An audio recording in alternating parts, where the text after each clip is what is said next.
إن الحمد لله نحمده ونستعينه ونستغفره ونستهديه ونتوب إليه ونعوذ بالله من شرور أنفسنا ومن سيئات أعمالنا من يهده الله فلا مضل له ومن يضلل فلا هادي له وأشهد أن لا إله إلا الله وحده لا شريك له وأشهد أن محمدا عبده ورسوله صلى الله عليه وعلى آله ومن سن بسنته إلى يوم الدين فقال الله تعالى يا أيها الذين آمنوا اتقوا الله حق تقاته ولا تموتن إلا وأنتم مسلمون وقال يا أيها الناس اتقوا ربكم الذي خلقكم من نفس واحدة وخلق منها زوجها وبث منهما رجالا كثيرا ونساء واتقوا الله الذي تساءلون به والأرحام إن الله كان عليكم رقيبا وقال سبحانه وتعالى يا أيها الذين آمنوا اتقوا الله وقولوا قولا سديدا يصلح لكم أعمالكم ويغفر لكم ذنوبكم ومن يطع الله ورسوله فقد فاز فوزا عظيما. Tunay na ang lahat ng papuri ay para lamang kay Allah subhanahu wa ta'ala. Atin siyang pinupuri. Sa Kanya tayo humihiling ng ating mga pangangailangan at sa Kanya tayo humihiling ng kapatawaran sa ating mga kasalanan. Ako ay nagpapakupkop kay Allah laban sa kasamaan ng aking sarili at sa resulta ng aking gawa. Sino man ang gabayan ni Allah ay walang makapagliligaw at sino man ang hindi niya bigyan ng gabay ay hindi ito makasusumpong ng gabay maliban lamang sa gabay ng pananampalatayang Islam. Ako ay sumasaksi na walang Diyos na dapat sambahin maliban lamang si Allah ang nag-iisa, ang walang katulad. At ako'y sumasaksi na si Muhammad sallallahu alaihi wasallam ay ang kanyang huling propeta. Sumakanya nawa ang pagbati, pagpugay at kapayapaan. At gayon rin sa kanyang kasamahan at sa lahat ng mga tumangkilik sa kanyang patnubay hanggang sa pagsapit ng araw ng paghuhukom. Sinabi ni Allah subhanahu wa ta'ala sa banal na Quran sa pagpapaalala ng takot sa Kanya, ng takwa. Sinabi ni Allah subhanahu wa ta'ala, Ya ayyuhalladhina amanu, o mga mananampalataya, matakot kayo kay Allah ng tunay na pagkatakot. Wala tamutunna illa wa antum muslimun. At huwag daw natin hahayaan na tayo'y daratnan ng kamatayan maliban na lamang na tayo ay mga tunay na mga Muslim. At sabi pa ni Allah subhanahu wa ta'ala sa isang talata ng Quran, O sangkatauhan, matakot kayo sa inyong Panginoon na nilikha kayo mula sa isang tao. At mula sa taong ito ay nilikha ni Allah subhanahu wa ta'ala ang kanyang kapareha. At mula sa kanilang dalawa ay nilikha ang maraming kalalakihan at kababaihan. Matakot daw anya tayo kay Allah at huwag natin puputulin ang mabuting ugnayan sa ating mga kamag-anakan. At si Allah, palagian sa atin ay nakamasid. At sa huling aya ng pagpapaalala ng takot kay Allah subhanahu wa ta'ala binanggit sa Quran, Ya ayyuhalladhina amanu taqullaha, o mga mananampalataya, matakot kayo kay Allah wa qulu qawlan sadidan. Ang takot kay Allah subhanahu wa ta'ala ay sinasabayan daw ng pagsasalita ng matuwid. At kapag ginawa natin to, sabi ni Allah, yuslih lakum a'malakum. Pag-iinamin niya ang ating mga gawa, wa yaghfir lakum dunubakum, at patatawarin niya ang ating mga kasalanan. Wa may yuti'illaha wa rasulahu faqad faza fawzan 'aziman. At sino man ang sumunod kay Allah at sa kanyang sugo ay tunay nga nabibigyan ni Allah subhanahu wa ta'ala ng dakilang tagumpay dito sa dunya at sa kabilang buhay sa akhirah. Kaya mga magulang at mga kapatid sa pananampalatayang Islam, purihin natin si Allah subhanahu wa ta'ala at binigyan niya tayo ng lakas, binigyan niya tayo ng kalusugan at binigyan niya tayo ng kakayanan na tayo sa araw na ito ay magtipon-tipon upang alalahanin si Allah subhanahu wa ta'ala sa isang dakilang pagsamba sa araw ng Juma'a. Ito'y napakalaking ni'mah na dapat nating maramdaman na binibigyan tayo ng karapatan ni Allah subhanahu wa ta'ala pagkakataon na makapagsagawa ng pagsamba sa araw ng Juma'a, alalahanin si Allah subhanahu wa ta'ala nang sa gayon tayo ay mapaalalahanan ng mga aral ng tungkol sa Islam. At nawa, harinawa, tayo ay magbalik loob kay Allah subhanahu wa ta'ala at tahakin natin ang matuwid na landas. Sa mga panahon ngayon, mga magulang at mga kapatid sa pananampalatayang Islam, ay isang mahalagang panahon na naman sa atin bilang mga Pilipino. Ito ay ang panahon ng eleksyon dito sa ating barangay. At kailangan nating malaman kung ano ang mga alituntunin ng Islam pagdating sa bagay na ito. Sapagkat tayo ay naninirahan bilang mga minority, bilang mga akaliya sa Arabic, ibig sabihin tayo ay konti sa maraming mga hindi mananampalataya. Kaya sa Islam, bilang ganap na relihiyon, bilang perpektong relihiyon, nilagyan tayo ng mga pagbabatas na kailangan nating sundin sa anumang kalagayan na meron tayo. At bilang mga Muslim na naninirahan sa isang lugar na ang majority ay hindi Muslim, meron tayong mga takdang batas na dapat sundin. Sabi ng mga ulama, sa pagkakataon na tayo ay may mga ganitong okasyon, may mga eleksyon o halalan bilang mga hindi mga Muslim, sa panahon natin ngayon ay nahahati sa iba't ibang hatol kung paano tayo makikilahok sa eleksyon. Ang sabi ng mga ulama, ang unang-una na dahilan, kung ang pakikisama sa eleksyon ay makakasama sa mga Muslimin, makakasama sa kanilang pananampalataya, makakasama sa kanilang pagiging Muslim, sa kanilang pagtupad sa kanilang reliyon, sabi ni Allah subhanahu wa ta'ala sa Quran na وَمَنْ لَمْ يَحْكُمْ بِمَا أَنْزَلَ اللَّهُ فَأُولَٰئِكَ هُمُ الْكَافِرُونَ. Sino man daw anya ang hindi maghukom ng batas ni Allah subhanahu wa ta'ala ay tinuturing na kafir, sa ibang aya, fasik, mga mapaggawa ng kasalanan. Ito ay kung ang pakikilahok ay sinasabi ng mga ulama kung makakasama sa ating mga Muslim. Haram na makilahok, sabi ng mga scholars natin. Kung ang paglahok mo dyan ay bababa ang pananampalataya mo, kakainin ka ng sistema, ito ay ipinagbabawal sa mga Muslimin. Ito ang pinakapundasyon ng pagkahatol dito. Ngunit, sa isang banda, sinabi ng ating mga ulama, kung ang pakikilahok ng mga Muslim sa halalan o sa eleksyon ay magdudulot ng kabutihan sa mga Muslim, magkakaroon ng boses ang mga Muslim, maririnig ang mga Muslim sa kanilang mga hinaing, o magkakaroon ng proteksyon ng mga Muslim, sinasabi naman ng ating mga ulama na obligado na ang mga Muslim ay makilahok sa kakayanan nila.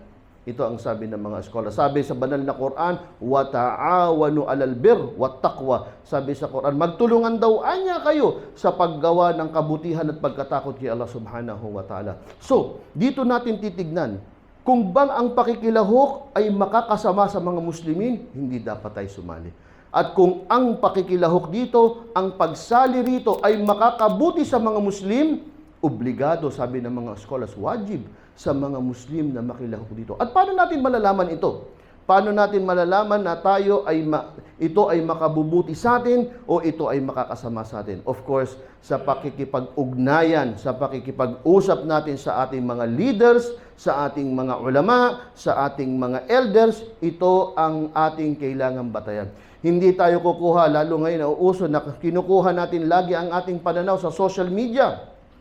Sa sasabihin ng mga ibang tao, hindi. Lalo na yung mga taong nasa malayong bansa, yung mga taong namumuhay sa bansang Islamiko, hindi tayo doon kukuha ng pananaw. Bagkus, kukunin natin kung ano ang sinasabi ng ating mga leader na kasama natin sa ating mga lugar. Kapag sinabi ng ating leader dito na tayo'y makikilahok sapagkat ito'y makabubuti sa ating mga Muslim, kailangan nating sumunod bilang mga mananampalataya. Kailangan nating makiisa. Hindi ka pwedeng magsasarili mo ng desisyon na hindi ako sasama dyan. Ito na may hindi batas ng Islam. Hindi, kapag sinabi ng ating mga leader, sapagkat ang bawat boto ng bawat isang Muslim ay mahalaga na maaring makapagpanalo ka ng isang tao na makakatulong sa ating agama, na maaring makakapagpadali sa ating da'wa, maaring ang maihalal natin ay mapapayagan tayong makapagsagawa ng ating mga pagsasala. At kapag hindi tayo bumoto at ang ating boto ay mawala at manalo ang kalaban ng Islam, maaring tanggalin ang ating pagsasagawa ng sala, maaring tanggalin ang ating mga masjid, maaring tanggalin ang ating pagsasagawa ng da'wa. Kaya crucial, napakahalaga na desisyon ng isang Muslim na hindi pwedeng sarili mo lang kapag sa ating community, ang ating mga elders, ang ating mga ulama ay nagsabi na kailangan tayong lumaho at kailangan nating ipanalo ang isang kandidatong ito ang dapat gawin ng mga Muslim. Atiullaha wa atiur rasul wa ulil amri minkum, sabi ni Allah subhanahu wa ta'ala. Sundin nyo si Allah, sundin nyo ang propeta Muhammad sallallahu alaihi wasallam at ang mga taong nangamumuno sa inyo. Kapag dating sa mga desisyon para sa community natin, hindi ka pwede magdedesisyon sa sarili mo. Na ako ayoko, na ako gusto ko. Pagdating sa usaping community, kailangan sama-sama tayo nagde-decide. Pag sinabi ng leader natin na gawin natin ito, kailangan sama-sama tayo para lumabas ang pinakamagandang natidya, pinakamagandang resulta na ang mga Muslim nagkakaisa pagdating sa kabutihan. Nagkakaisa ang mga Muslim na tayo, sa dami nating mga Muslim, sa bilang natin na Muslim. Oo, minority tayo, pero ang bilang natin dito ay hindi hamak mas marami sa anumang sekta o sa anumang organisasyong meron dito sa Pilipinas. Maaring tayo'y akaliya, maaring tayo ay minority, pero ang bilang natin ay sapat para marinig ang ating boses. Kung tayo ay nagkakaisa. Pero kung nagkakawatak-watak tayo, may kanya-kanya tayong pananaw sa mga bagay-bagay na hindi naman sumasang-ayon sa kung ano ang gustong gawin ng ating mga leaders, magkakawatak-watak tayo. Iba-iba ang gusto natin, iba-iba ang pananaw natin, mahina tayo. Magiging mahina. Pero kung susundin natin ang ating mga leader, tulad ng sinabi sa banal na Quran, wa ulil amri minkum, at ang mga nangamumuno sa inyo, mapapakita natin ang ating pagkakaisa. Mapapakita natin na solid tayo at doon magkakaroon tayo ng boses. Doon mapapakinggan tayo. Doon masasabi natin ang ating mga hinaing. Kung tayo ay magkakaisa at gagamitin natin to para sa larangan ng ating pananampalataya. Gayunpaman, mga kapatid, mga magulang sa pananampalatayang Islam, ilan sa mga mahahalagang payo kung paano tayo pipili ng ating mga ihahalal. Ito'y mahalaga. Nalaman natin ngayon kung ano ang hatol, kung ano ang hukom, paano iniintindi ng isang Muslim ang pakikilahok sa halalan. Ngayon naman ay ilan sa mga payo paano pumili ng ating ihahalal na mga kumakandidato. Unang-una, piliin ang Muslim kung may Muslim na kumakandidato. Muslim, ito ang priority natin. Kung meron tumatakbong Muslim, bilang mga Muslim, suportahan natin. Sabi ni Allah subhanahu wa ta'ala, la tattakhidunal kafirina awliya min dunil mu'minin. Sabi ni Allah subhanahu wa ta'ala, huwag ka magbibigay ng support sa mga kafir laban sa mga mu'min. Kapag naglalaban ang kafir, ang di-Muslim at ang mu'min, sabi sa Quran, kailangan ng kakatigan mo, Muslim.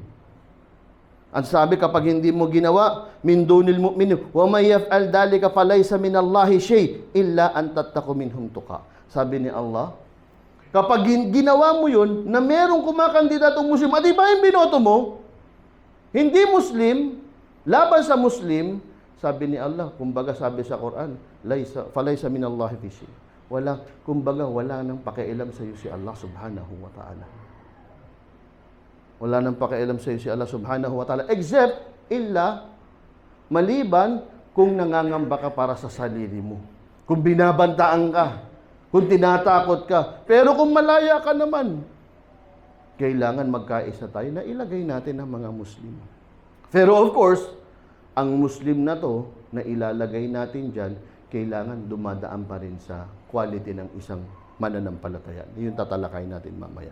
Pangalawa, at kung walang Muslim na kumakandidato, ang pipiliin nating mga mananampalataya ay kung sino, kahit hindi Muslim, ay ang pipiliin natin kung sino ang may pinakamalasakit. Kung sino ang merong puso para sa mga Muslim. Kung nagkataon na sa isang lugar ay walang kumakandidatong Muslim at meron tayong mga Muslim doon, magdidesisyon ang grupo ng mga Muslim, ang ating mga elders, ang ating mga ulama, kung sino ang susuportahan na isang kandidato na malapit sa puso ng mga Muslim. na malapit o gumagawa, malaki ang malasakit niya para sa mga Muslimin.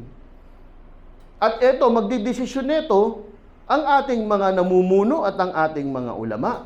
Maaring sa'yo bilang individual, mabait, pero sa kapanggubuang Muslim, hindi naman siya mabuti, ay hindi yun yung quality na gusto natin. Kailangan, yung puso niya ay talagang para sa mga Muslim, tumulong sa mga Muslim. Hindi man siya Muslim, makikita natin na adel siya, makatarungan siya, makikita natin na patas siya, makatwiran siya. Kahit hindi Muslim, kung walang Muslim, kailangan natin piliin yung mga taong may katarungan. Pangatlo, sa payo, na gusto nating sabihin, ay huwag ibenta ang ating mga boto. Ito'y haram. Iba ang paghingi ng tulong, natural yan. Iba kapag binibigyan ka ng tulong, iba kapag ikaw ay lumalahok bilang isang volunteer sa naghahanap ka kung sino yung highest bidder. Uso to. Mas malaki bigay mo, ikaw boto ko. Binibenta mo yung boto mo. Kung ang isang kandidato ay nakatulong sa'yo, hindi bawal yun, tinutulungan ka. O kaya napapunta ka sa isang lugar na merong mga kabutihang ipinamamahagi, walang problema. Ang Rasul sallallahu alaihi wasallam tumatanggap ng regalo, pero walang kondisyong kapalit. Pero kung ito ay naghahanap ka, tinitignan mo ang bawat kandidato kung sino ang mas malaki ang bigay, ito ang iboboto mo, ito ay vote buying. Ito ang haram sa pananampalatayang Islam. Hindi dapat nating gawin itong mga Muslim. Katulad ng sinabi ng Rasul sallallahu alaihi wasallam, "Manggasyana falaysa minna." Sino man ang mandaya, hindi to kabilang sa amin. Dito kabilang sa akin, sabi ng Rasul sallallahu alaihi wasallam. At pang-apat, ay huwag maging panatiko sa isang politikong sinusuportahan. Nakikita natin yan. Na tayong mga tagasunod, meron tayong gustong politika na sinusuportahan. Huwag tayong panatiko sapagkat sinusuportahan natin siya para sa kabutihan, para sa agama, lillahi subhanahu wa ta'ala, para kay Allah. Hindi tayo panatiko na para makipaglaban, para makipag-away, para sa isang politiko. Kailangan ng isang Muslim malinaw ang kanyang hangarin na siya'y tumutulong para sa ikabubuti ng kanyang sarili at ikabubuti ng kanyang din, ng kanyang relihiyon. At huwag tayo magpapanatiko. Minsan kahit alam na natin na yung tao na to ay may kasamaan, porkit ito'y gusto mo ay sinusuportahan mo. Mali ang ganun. So mga kapatid, mga magulang sa pananampalatayang Islam, ngayon ay crucial na panahon. Napakahalaga nito. Huwag natin sayangin. Pakinggan natin ang ating mga ulama, pakinggan natin ang ating mga leaders kung ano ang ating gagawin. At tignan natin din sa ating sarili, sa ating pagmamatsyag, sa ating mga pagtingin sa mga paligid. Kasabay nito, ugnayan sa ating mga leader ay makapaglabas tayo ng mabuting desisyon sa ating sarili kung paano tayo makikilahok sa darating na eleksyon na to. At iduan natin kay Allah subhanahu wa ta'ala na nawa ay ibigay ang pinakamagandang resulta na kaibubuti para sa mga Muslimin. Iduan natin kay Allah subhanahu wa ta'ala na nawa maging mapayapa ang eleksyong ito at ang mga Muslim na kumakandidato ay bigyan ng taufik ni Allah subhanahu wa ta'ala at bigyan niya ng lakas ng loob para mapaglakpasan ng mga bagay na ito. Wa aqulu quli hada wa astaghfirullah li wa lakum wa lisa'il muslimin min kulli dhanbin fastaghfiruhu fa innahu huwal ghafurur rahim. Astaghfirullah wa atubu ilaih.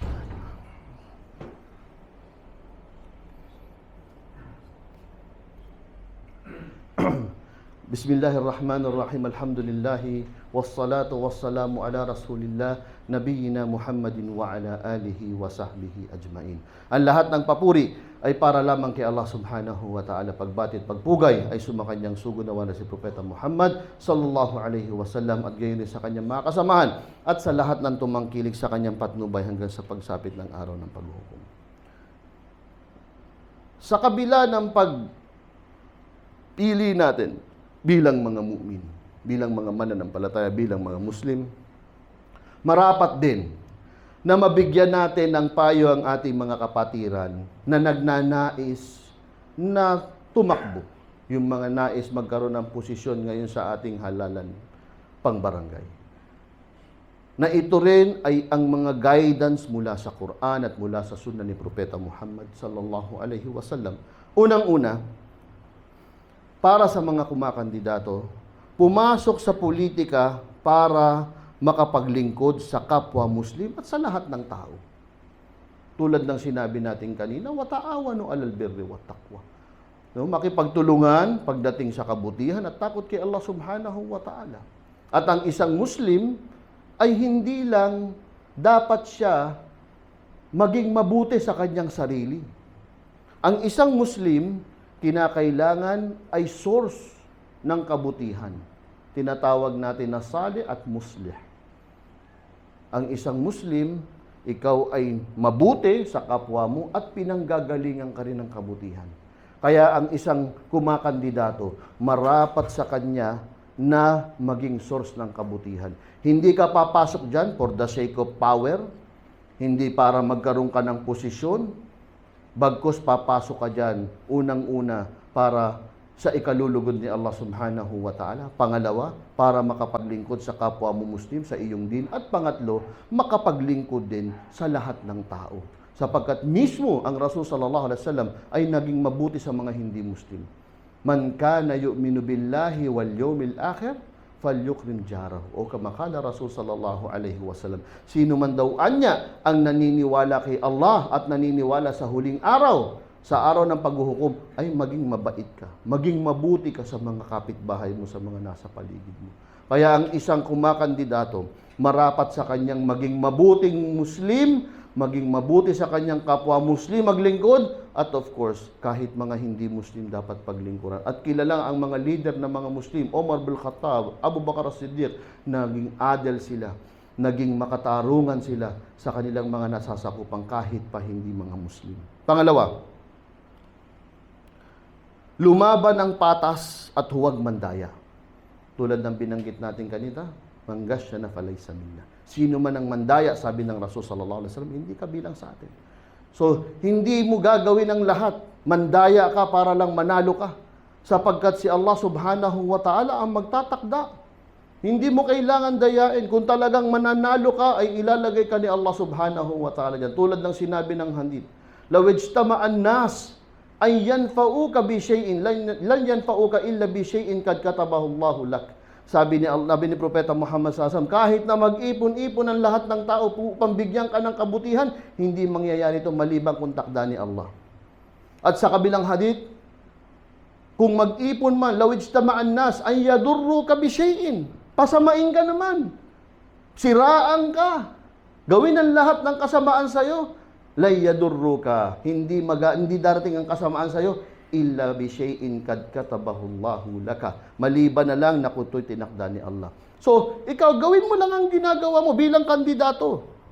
Gawin mo yung mga plataforma mo, pakilala mo yung sarili mo, at pagkatapos, magtiwala ka kay Allah Subhanahu wa Ta'ala. Kung ilalagay ka, ihihirang ka ni Allah Subhanahu wa Ta'ala, ilalagay ka niya dyan. At kung hindi, maaring hindi yan ang para sa'yo. Yun ang kagustuhan ni Allah Subhanahu wa Ta'ala. Kaya, hindi kailangan ma-involve sa mga dayaan ang sino mang nais magkaroon ng posisyon, sapagkat yan ay hinihirang ni Allah Subhanahu wa Ta'ala at hindi mo kailangan pilitin yan. Baka hindi para sa iyo pag pinilit mo. O pag nilagay ka ni Allah dyan, tunay nga na para sa iyo ito. Sunod, huwag gumamit ng karahasan para lamang manalo. Subhanallah. Ngayon, mismo sa lugar ng mga Muslim, nagpapatayan. Kamakailan lang, ilan ang kaso ngayon? Cotabato, Lanao. Ang Muslim sa Muslim, nagpapatayan. Para saan? Batas ba ng Islam yan? Batas nga ng kafir yan eh. Kaya nga lang tayo naghahalal para nandiyan, para makatulong sa ating mga Muslim, para mapangalagaan natin ang kapwa Muslim. Kaya tayo pinayagan ng Sharia. Bandang huli, tayo pala ang magpapatayan para dyan sa batas na yan na ginawa naman ng tao. Hindi ba? So sabi pa ni Allah Subhanahu wa Ta'ala, man qatala mu'minan muta'ammidan fajaza'uhu jahannam khalidan fiha. Sabi ni Allah, sabi ni Propeta Muhammad sallallahu alaihi wasallam, sino man daw anya ang pumatay ng mu'min, mutaammidan, sadya, ay sabi ni Allah subhanahu wa ta'ala, siya ay mapupunta sa jahannam khalidan fiha. Habang buhay siya rito, wa ghadiballahu alayhi, at magagalit sa kanya si Allah, wa la'anahu a'adda lahu adaban adiman. Susumpain siya ni Allah at papangakuan siya ng napakasakit na parusa. Yan ang ginagawa ng mga kapatid natin ngayon sa mga lugar mismo ng mga Muslim. Samantalang napakalinaw sa Quran, sino ang pumatay ng kapwa Muslim? Mutaammidan, sinasadya. Nagkakabit lang ng poster, binabaril. Nagbarilan. Hindi ba sadya yun? Mu'min ba yun? Pinatay mo ng mutaammidan, pinatay mo ng sadya, ang mamanahin mo jahannam, khalidan fiha, habang buhay, sabi ni Allah subhanahu wa ta'ala. At magagalit, mapupuot sa kanya si Allah subhanahu wa ta'ala, at makakarating sa kanya ang sumpa ni Allah subhanahu wa ta'ala.